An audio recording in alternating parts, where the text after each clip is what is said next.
For the girls and women who are talented, passionate, and driven. For the girls and women who get excited about solving problems using numbers. For the girls and women who are drawn to cars and want to know how they work. For girls and women who want to save the planet through technology. For the girls and women whose passion for something comes easy when their career does not. We see you and understand your interests and desire to make a difference pursuing a career in science, engineering, technology, and math. We are Trailblazers Live. Our mission is to create meaningful videos and content that inspires STEM pathways, empower new possibilities for future career pathways, and connect powerfully with women and girls everywhere for an equitable future. We are ridiculously committed to connecting problems of tomorrow with the people who need to solve them. We are calling you forth to join us. Sponsor us and subscribe now. We are for the girls and women, and our future is waiting.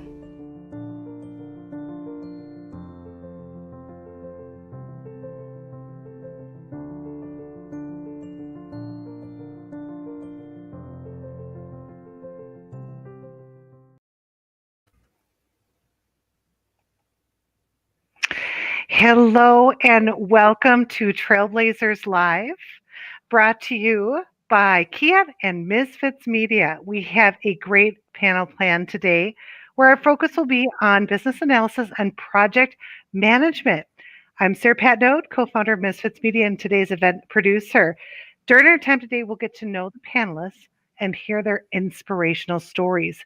Make sure to get your questions ready. We'll have a Q&A segment of this broadcast where you can enter your questions in the chat and on the YouTube and Facebook at any time. So make sure to get those questions in. So let me hand it over to Amanda Savarski to get us kicked off. Hello, Amanda.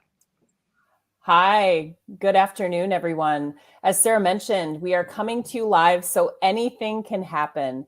I'm your host, Amanda Savarski with Misfits Media. So what is Trailblazers Live?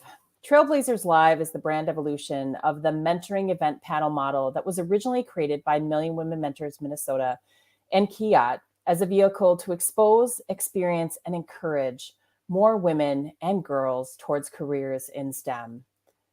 But why does this movement matter? Why are we here today? Although women represent 50% of the workforce, women are less than 24% of the STEM workforce. Even worse yet, 50% of those women drop out of their careers within the first 10 years, with recent data suggesting that graduation rates for women with STEM degrees are declining. This is no longer just a women's economic issue. This gender-based educational and skills gap will lead to significant disparities between the qualifications of women that are entering the workforce and companies being able to adequately source their open positions now and in the future. One of the most common questions that we get from some of the people that we mentor is, what if I don't know what I want to do? You'll see two bullets that I called out here, that 85% of the jobs that will exist in 2030 have not been invented yet. So what does that mean? Our message to you is that is fine. Your pathway is open to possibilities and opportunities. And that's really the mission of Trailblazers Live, is just to give you a virtual alternative to supplement the absence due to the pandemic of many of the support channels that women and girls have in order to do research and learn more about the world of STEM from other young women who have blazed STEM trails before you, before other women. Today's panel will be focused on two rock star blazing trails women in business analysis and project management. I welcome both Mackenzie and Sri to our panel. Before we dive into the first question, Mackenzie, would you mind just giving the group a introduction about who you are and the things that kind of matter to you? I know that's one of our questions in the future, but anything you care to share is just a brief introduction. Sure. So I am Mackenzie. I graduated from Iowa State University in 2019, where I studied supply chain management and management information systems. I've been a business analyst for about 1.5 years now, and some things that are important to me in my free time, I like to spend most of my time with my family and friends. Those relationships are really important to me. So yeah, I'm excited to be here. Great. Thanks so much, Mackenzie. Sri, what about you? Yeah. Hi, everyone. I'm Shreya Kina, and I recently graduated from the University of Iowa, so Mackenzie's rival school. And I have been a consultant for Kiat, working in a financial services company. And something that I value is also spending time with my family and friends in my free time. I also enjoy cooking and traveling. Wonderful. Thanks so much for sharing. So let's start with our first panelist question. Mackenzie, tell us a little bit about your trailblazing educational journey to become a business analyst or project coordinator. So I went into college not completely sure what I wanted to do. I was undecided business, so I was kind of following in my dad and my brother's footsteps, going the business route. And I became interested in supply chain management. And with that, I took a course that was on project management. And so that was kind of a crossover between MIS and my supply chain classes. And through that, I became interested in learning a little bit more about the technical side of business. So kind of that's when I decided to also pursue a degree in MIS. And I had a few professors throughout the years that they had done some consulting at some point. So as they kind of shared those experiences, kind of brought to my attention, this potential career path. And so I was able to land a role as a business analyst with Kiat, and it's been a great experience so far. Yeah, thank you so much, Mackenzie. I meet so many people, whether it's in their 20s, 30s, 40s, that don't realize that consulting is a career path. I mean, I think for those of us that have consulted, it's a little bit more natural because we know of the different ways that you can be employed. But many of the consulting contracts out there are, 12 months, 18 months. And I do think, thank you for bringing it up, that even for individuals that are early in their career, to think about the consulting pathway is an option for people that are coming out of college and just trying to get some experience in the workplace. What about you, Sri? Yeah, so I had a similar experience. I went into college as a business major. So throughout the core classes that we were required to take at Iowa, I found my passion for management and learning more about leadership. And so that's why I chose management and also took various classes revolving business analytics, which kind of helped me gain a background in both. And that's what ideally led me to Kiat and helped me become a consultant through Kiat. So that's kind of my journey to becoming a project manager. Not project manager, a project coordinator. Great, thank you. Let's move to the next question.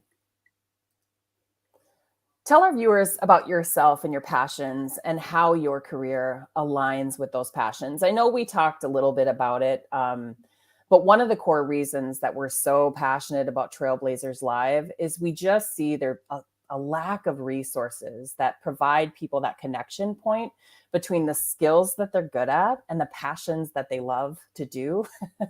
And so when we're having these conversations, we want to create that connection for people and how it's possible, right, to pursue a career as well as do something that you love. So if you can speak to a little bit those connection points and how you embrace them in your career, I think that would really be valuable for our viewers.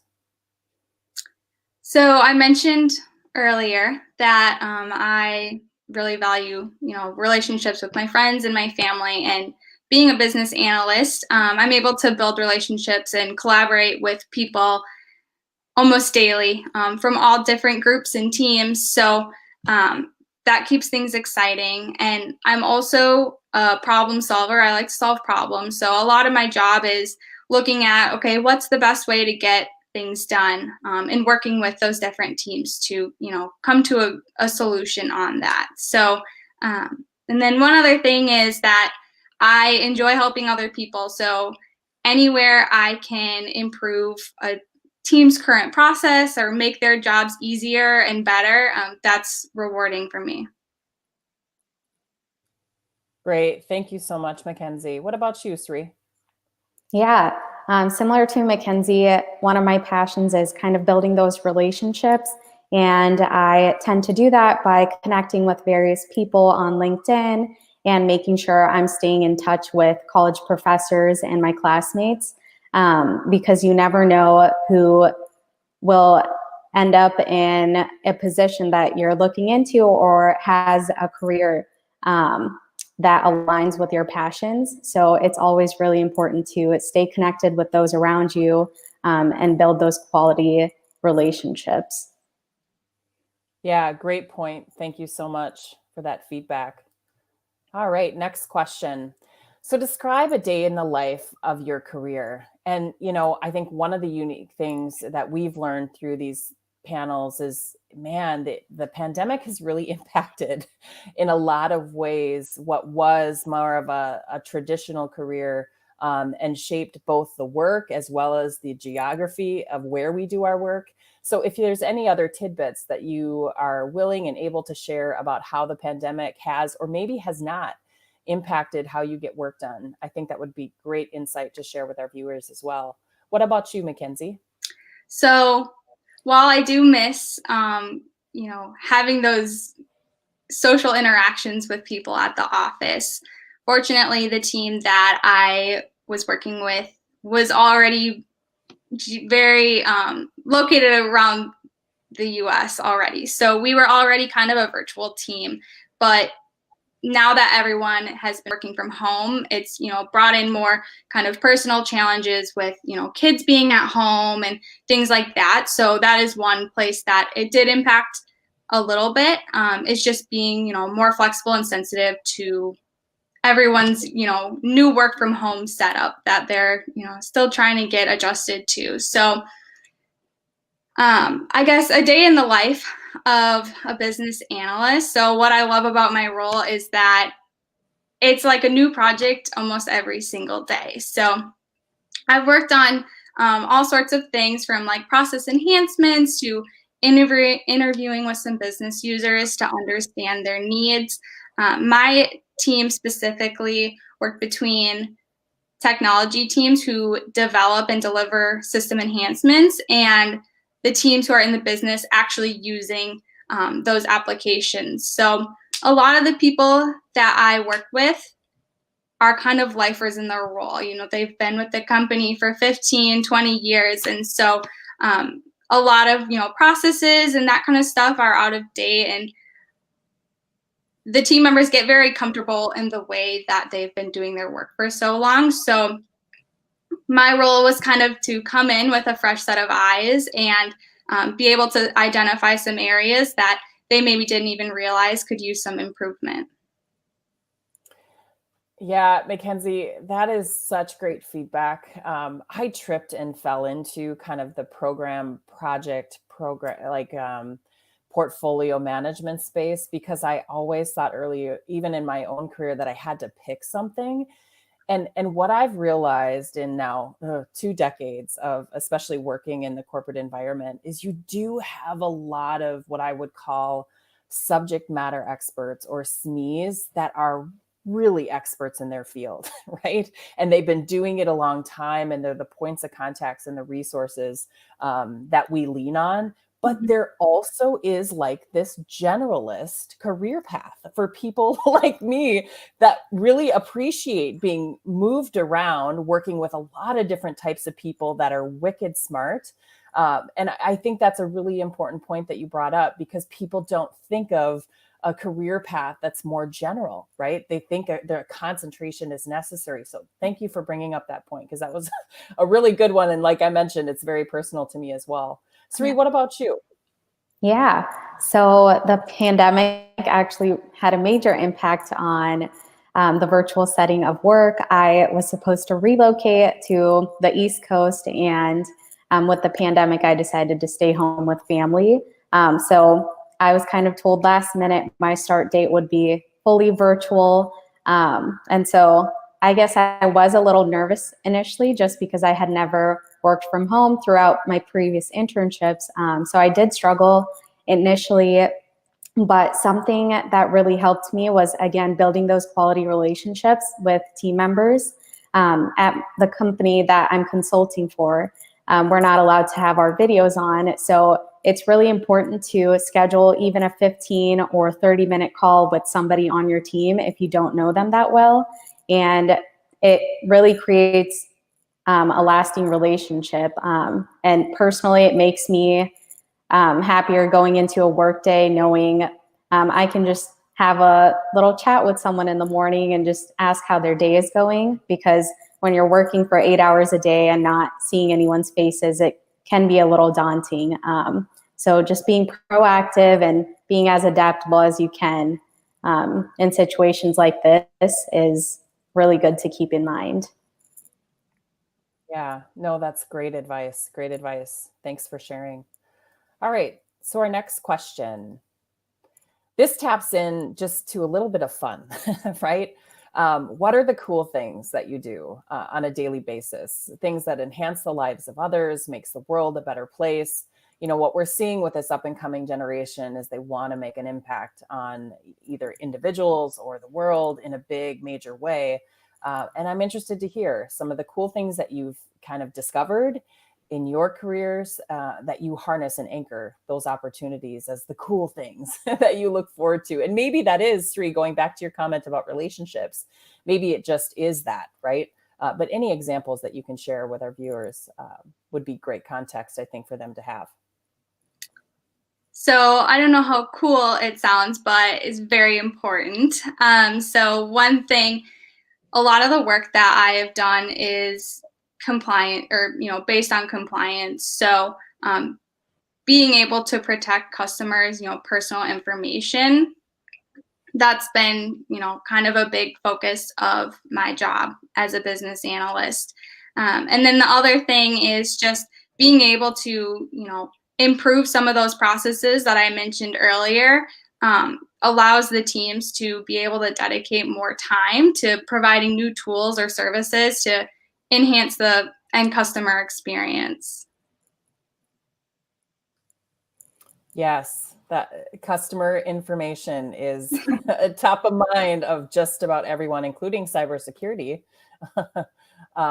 Yeah, so very cool. Thank you so much. What about you, Sri? Yeah, so something that I help summarize for a director in the company each month is a portfolio summary that summarizes every single project and initiative that we are working on. And I think this is really cool because it allows upper management to kind of make those decisions on the status of a portfolio or project and initiatives that they can take to kind of help a project get back on track if it's struggling or in the critical zone, as they would call it. So I think this enhances a lot of things at work. And another thing we are currently focused on is digital innovation, which many companies are leaning towards and always trying to come up with new things to move to more of a digital platform. So some of the projects that I've been working on have really shown me what the difference it could make for a customer, and going through things like requirements, eligibilities, and all of the criteria. It really helps me understand the customer's perspective of things rather than just being in the back end, listening into all the requirements being built out. Yeah. You know, one follow-up question I have for you, Sri, could you explain in your own words what is digital? Because it's kind of one of those hashtags that unless you're in the business, you don't really understand. Everybody obviously knows what social media is, but how do you define digital? I'm throwing a question out at you. I hope that's okay. But you talked about that, and I work a lot in the digital space as well. So I'm super passionate about it, but a lot of times I have to give people examples of what it is and how they interact in their life in a digital way to make them understand and connect the things that I do, right? To the things that they do. So what are your thoughts on that? Yeah, digital to me looks more like a website or any platform that kind of enhances a users' ability with completing any transactions or tasks. For example, we use social media on a daily basis. And things like that are constantly evolving. We're constantly having new trends that arise. And companies are really leaning towards making things simpler for their customers at the end of the day. So digital to me looks like creating an app that might help a customer either understand the process or simplify a task for them. Yeah. Great. Thank you so much. Well, and I think it's one of those, digital is also such a cool career field that people don't really think about. And specifically for project managers and business analysts. I mean, that is a pathway because there's, especially in the world of technology, there's people who kind of keep it running. There's people who make it better. And there is an entire career set in the evolution of the tools that we use. That is such a cool thing in terms of a career. All right. So let's jump over to our Q&A session. And I actually want to jump in here with one of the questions that came in earlier, and that both of you touched on the importance of networking and relationships. And I just want to ask you both, and either of you can respond. I won't put you on the spot and call on names this time. But do you have any recommendations, thinking of a college student who may not have any mentors or a network? How did you take the first steps, right, to find people and build a network? How did you initiate that for yourself? I will say that I did become involved in one of the business clubs at Iowa State. So that was a great way to get connected with some of my peers and kind of, become friends with some of them that I may not have known otherwise, or, we would have only known each other from sitting on the other side of the classroom. So being able to meet my peers that way.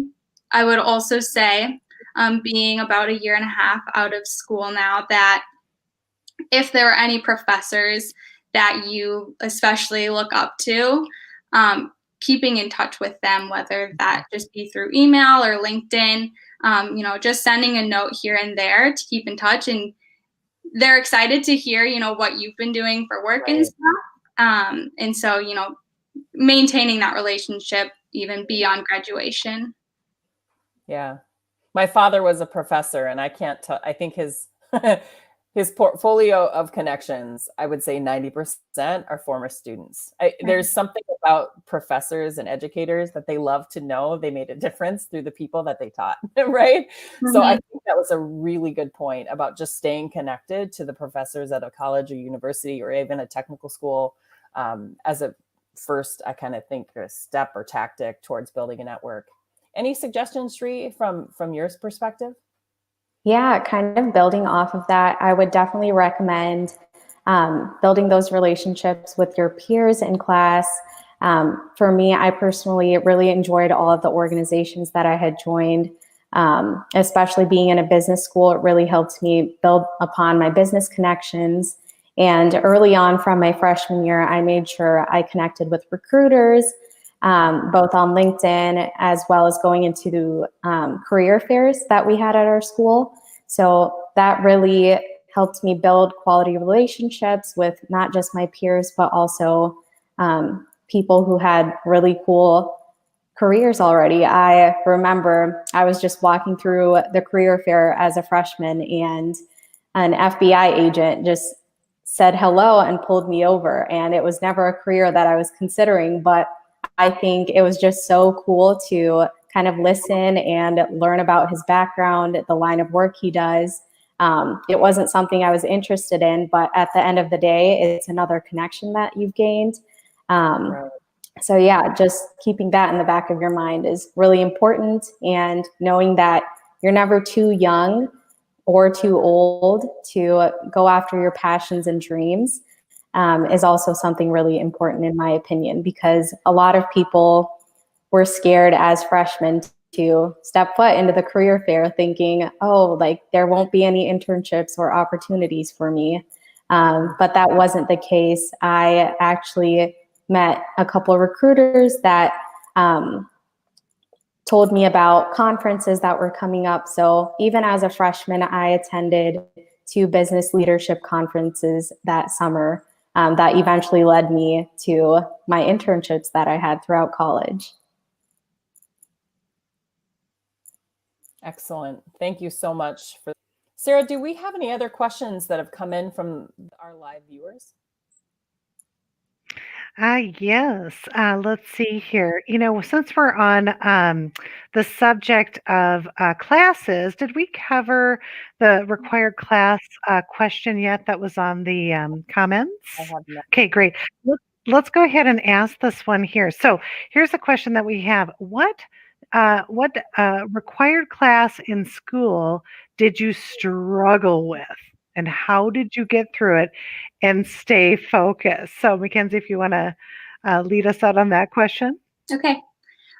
So as I started getting into more of my major focused classes, I took right off the bat a class that was known to be one of the tougher ones. Somehow I missed that. So I was one of the youngest ones in my class. Most people in it had, they were seniors about to graduate. So they had a little bit more exposure to some of the topics we were covering.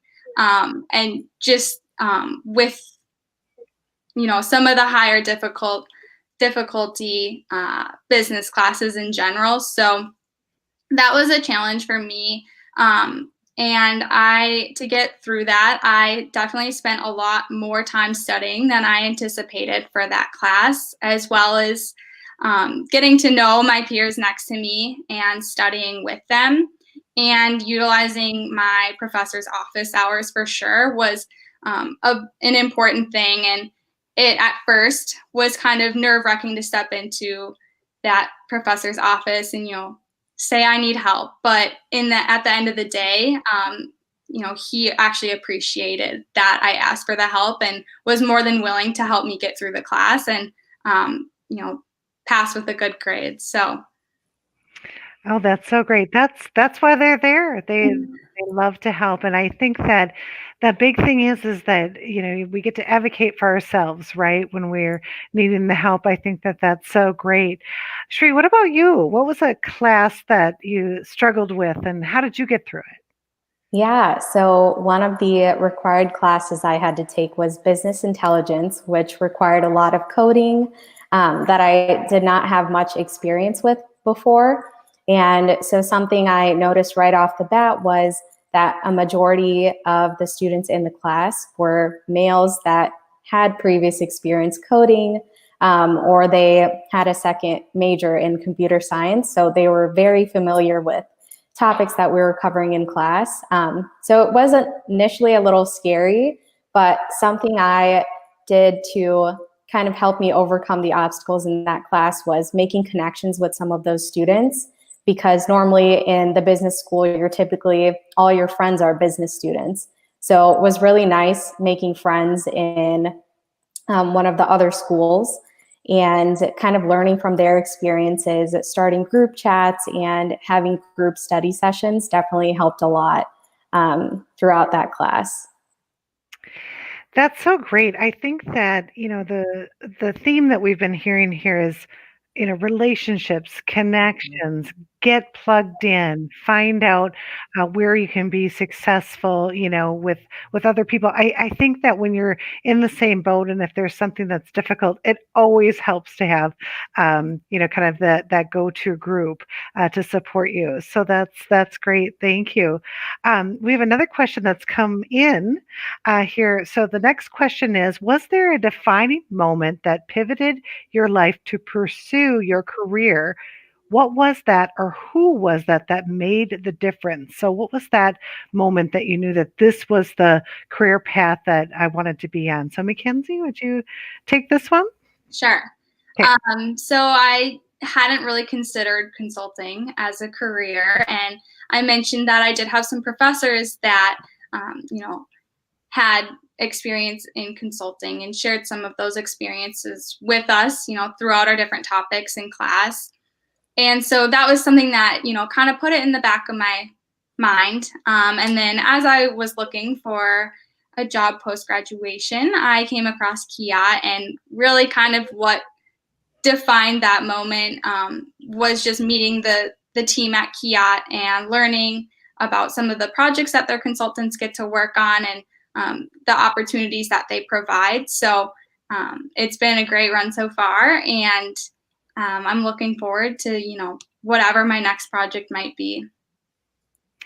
Oh, I think that's so great. Shri, what about you? What was that defining moment that pivoted your life to your career? And what or who was that? What was that for you? Yeah, so throughout college, I had a lot of friends that I kept in touch with, and I had a friend that kind of graduated early, and she took a role in the back office at Kiat. And so when I received a message from her on LinkedIn asking if I wanted to learn more about the company, I did my own research, and I was very intrigued in the Crew 212 program and just the mission and values that Kiat held. And so I was immediately drawn, went through the interview process, and something I loved was the people that I met throughout the process. Everyone was super friendly and super willing to kind of share their experiences. And a lot of the people that I had met have worked as a consultant in the field and have now joined the back office. So I really liked hearing some of their transitions and experiences throughout their different projects that they've had. And that was really the defining moment that kind of led me to where I am today as a consultant. That is so great. I mean, it's wonderful to be in such an environment that grows you. So totally, totally great. So I do have one more question. Amanda, do we have a time for one more question before we get Let's go. One more question. Absolutely. great. All right, great. So here's the question. And I think this one is a very interesting one. And I think that a lot of these young ladies will want to know your take on this. But the question is, what was the hardest or challenging experience you had in your career that you attributed to being female in your career? And how did you handle it? So what is the hardest or challenging experience you've had in your career that you attributed to being female? So Mackenzie, would you like to take this one first? Sure. So I will say that I was definitely outnumbered in my MIS classes, the male to female ratio. So in a lot of my classes, out of about 40 students, there were 5 or less girls. So I'm not going to lie, that did kind of get to me sometimes, especially at the beginning of new semesters when I'd walk into my new classes and kind of look around and, just see that ratio. But I do think that it was almost more of an internal problem to me than it actually needed to be, because my classmates and professors were always very respectful and supportive of me and didn't really treat me as anything different. So just like getting through that internally was something that I needed to overcome as I continued to take some more of those MIS courses. That is so powerful. Thank you for sharing that. One of the early on panels a couple of years ago, I just remember a testimonial from one of the speakers that talked about, I just needed to be told that I could do this. It was like permission, right? Like, you can do this, you can move this forward. And so, again, being surrounded in that environment, I think is so important that people will lift you up and support you. So thank you. Shri, what was your maybe most hardest or challenging experience for you that you've had in your career that you would attribute to being female in your career? Yeah, so I was also very outnumbered in many of my classes in college. And I think one of the things that stuck with me was the first day when I walked into one of my internships that I had during my sophomore summer. I walked in and we were going around to meet different team members, and they were all males. I was the only female on the entire team. And so that was very terrifying for me. And they all had 20 plus years working for the same company. And in my head, I thought there was no way I would be able to keep up with them. So it was also, like Mackenzie said, an internal problem. Something that helped me overcome this was to kind of be flexible with the work I was doing and get to know my teammates on a more personal level. We would bring snacks for each other and all talk about funny things happening in our lives outside of work. And it just showed me that at the end of the day, they're all people. They're all willing to help you get to where you need to be. Everyone is supportive of one another, especially when you're working in a team setting. That's why I think it's key to get to know those people that you're working with, because no one really has the intention of kind of targeting you. There might be fears that you have internally, so it's definitely important to go in with an open mind and just ask for the help and support that you need. I think that awareness is totally key. And that is part of the why that we are doing what we're doing, because we see you. So the viewers out there, we see you, we acknowledge you. We want to be that community too, where you can plug in with us and we can remind you how wonderful you are and how you can move forward and accomplish your goals. Because sometimes that's the push that you need. So thank you very much, both of you, for answering those questions that came in here on the comments. So I'm going to go ahead and send this back to Amanda to bring us home.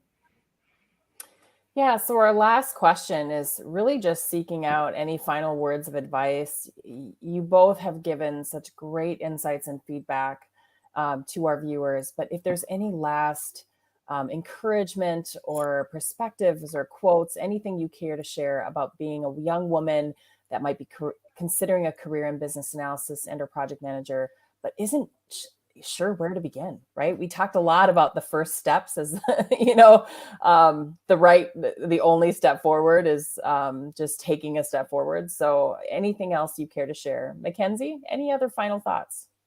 I would say just using your network of people, if it's family, friends, or as we said, teachers earlier, just using that network and being open to asking people if, they can sit down and talk with you about their job for a little bit, just so you can learn a little bit more, understanding that there's a lot of opportunities that you might not even, realize or have thought about before. So being open-minded in that sense. And another thing is, I think 2020 has made people learn to be adaptable in like all aspects of life. So kind of holding on to that, skill that you've hopefully learned by now and using that in the workplace as well and at school. So being adaptable to be able to work with your different teams in classes and in the workplace is important. I don't know about you, Sarah, but 2020 theme as adaptability is sure one of those taglines that's going to stick with me. I have to admit, Mackenzie, I don't look back at 2020 and think it was all of a big lesson in adaptability, but that is a great way to look in the rearview mirror, and the lessons that we've learned will definitely appreciate the normal of the future a lot more than we did in the past. Absolutely. What about you, Suri? Any final comments or thoughts? Yeah. So one thing that I would definitely suggest is to get a mentor in the field that you want to enter, or just learn more about. And I would say it's completely okay to not know exactly where you want to end up one day. I think something that keeps people moving forward is their passion at the end of the day. And so if there's a career that you really like, have a mentor that can kind of help you learn everything that you need to know when it comes to that. So just making sure you're staying connected with your peers, your professors, like Mackenzie had said, and just doing as much research as you can on your own. Great. Thank you, ladies, so much.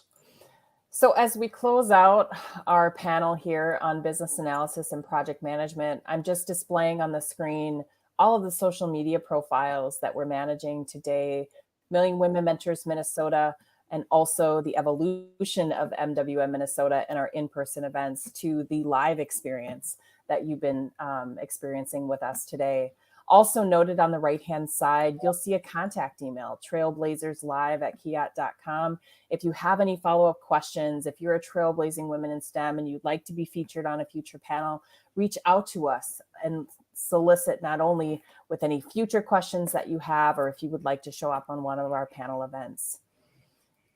I'm going to close out by just thanking so much Sheree and Mackenzie and my rock star co-host, Sarah Patnode, for this trailblazing journey today. Trails blazed, everyone. Thank you so much. Have a great night. Trails blazed.